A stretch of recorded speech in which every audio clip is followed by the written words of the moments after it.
Okay, so here we are. We're just down at the Mimi River, and we got a couple of the girls here. This is Charmaine and Paula, so we're just going to come down onto the posse and have a bit of a look. Hey girls, how's it going this morning? Good, thanks. Good, how are you? Good, excellent. So how's it going? There's been a bit quiet, you just got here? We've just got here, we've got a few in there, we're about to do another lift shortly. Awesome, so we'll have a look at that. So people in Aussie don't really get what whitebaiting is all about and the fun. So it's not just about catching fish, is it? It's an institution here. Oh God, you can sit here all day. Yeah. Watch the river. Watch the river? Yeah, just sit there and watch and watch. 3.5 months of living on the river. Yeah, and it's not a bad thing. These things go for, what are they worth this season? What do you reckon they'll be worth a kilo? Normally about 100 to 140 a kilo. Probably about 100 at the moment. Awesome. Yeah. So Awesome. we're not making much money today. Not yet anyway. It was probably because I've come down. We're hopeful. We've got the buckets over there. Oh, good. Yeah. So we're hopeful. so we've got the buckets to fill up. So how many kilos goes into one of those white buckets? About 5. It's about 4 cups to a kilo. Yeah, Used, roughly, It used to always be 2 cups was a pound, eh? Yeah, oh, no, I'm not quite the pounds. No, different generations. Yeah. Charmaine, you'd know what I was saying. Yeah, I do. Excellent. So how many years have you been whitebaiting for, Charmaine? I used to do it when I was a kid over in Taranaki, over down the South Island, when I was a little kid. Yep.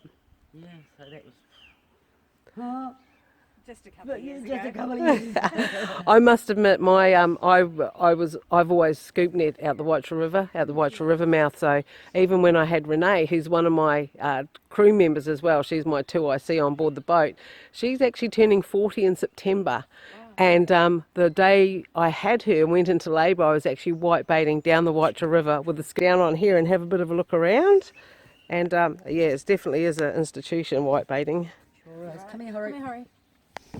We've even got the dog. Got to take the cute pup. Hey, Yeah. hello, Hurry. Yeah. All right, let's have a look. So what happens here is this screen in the water is so that any whitebait coming down actually go into the net, which is sitting there like that. So they don't usually run up the middle, do they? They usually come down the sides. It depends. Sometimes you will see them go straight past and you get a bit annoyed when you see that. Sounds like tuna fishing. Straight through a school and can't hook up. So yeah, so the river, is it usually this dirty or is it a bit clearer? Oh, we've had a bit of rain. We've had last 2 months of just solid rain. Yep. So it is clearing up slowly. Yep. Now, quite often also is there's sometimes if the water's a bit clearer, there's a white board that you can put out, and the white board you can see the fish come over, usually with a Yeah, scoop. we've got a whiteboard. Okay. You can faintly see it. So when it is clearer, we can see them going over. Oh, okay, cool. Yeah, so it is a bit grubby, And they've only done one lift this morning, which was a pretty quiet one. So let's have a look in here. They're in that corner there. Where are they? Yeah. So, okay, we're not going to get a visual. Give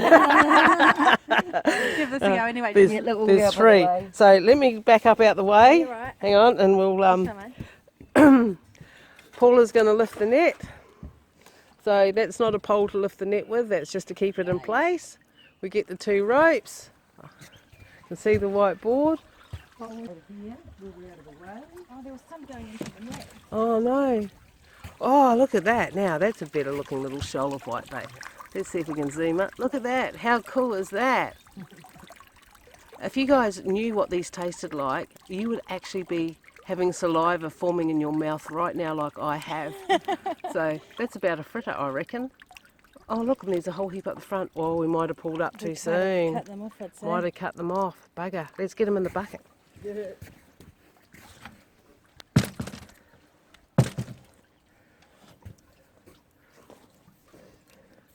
That's probably $20 worth there. Oh yeah, so some Good thing we don't sell them. But you can though, eh? You don't need a license No, you or don't need anything. a license here, but they shouldn't be able to be sold. Yeah. If they didn't sell them, then I'd be buggered every time I go to Mocow. I wouldn't be able to get my fritter.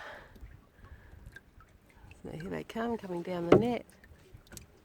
Gotta get them all April. Yeah. With the few that we're catching, everyone counts. They do. So here they go, into the bucket. And you keep them alive all day, eh? At the end of the We day. just have a little bit of water in the out of the bucket. Yeah. You want to give it a plonk? Donk, donk. Okay. I'm gonna get you wet. No, no, it's alright. I'm tough. There they go, all the way down. Awesome. Now if I pull out of here, she's going to give that a really good shake.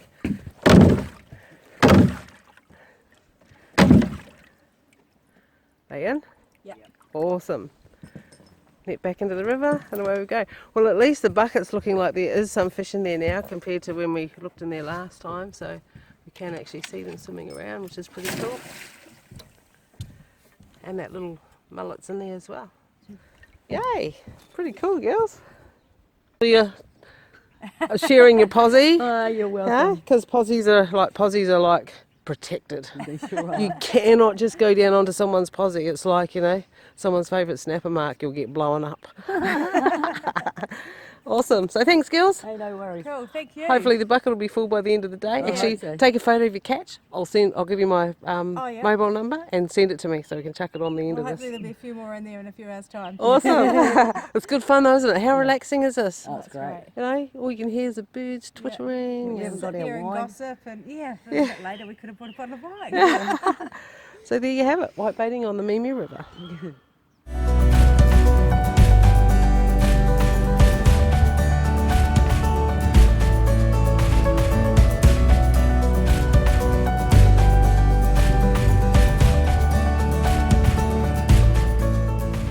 Okay, so we just, at the end of the scoop, you just pull it around and hope like hell there's some in there. Finish it off. Make sure you pull your net up like that, guys, so that you don't lose them out the top. Give it a bit of a shake. Let's have a peek. Is there any in there? I don't know if you can see. Let's have a look. Oh yeah, there's a couple in there. See them down the bottom? I'll zoom the camera in. Hang on. Zoom. Pull the side. So yeah, a couple in there, and that's scooping whitebait. So that's how that's done. You get a lot of rubbish scooping, which is a pain. But yeah, there you go. They actually look bigger than the ones out of the Mimi River. They were a lot smaller. Really? Yeah. So we bring them up.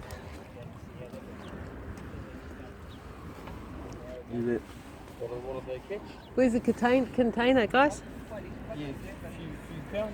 Oh, no, they just started, so, you know. Oh, yeah. Yeah, oh, yeah, that's all good. So there you go. They are a bit bigger.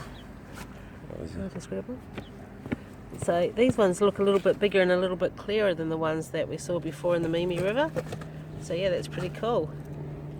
Every single one of these babies counts. You don't miss any, do you guys? No. Hey, every single one counts. So there you have it. This is the end of the whitebaiting in Taranaki video. Hope you guys all learnt something out of it, and thanks guys for helping this morning.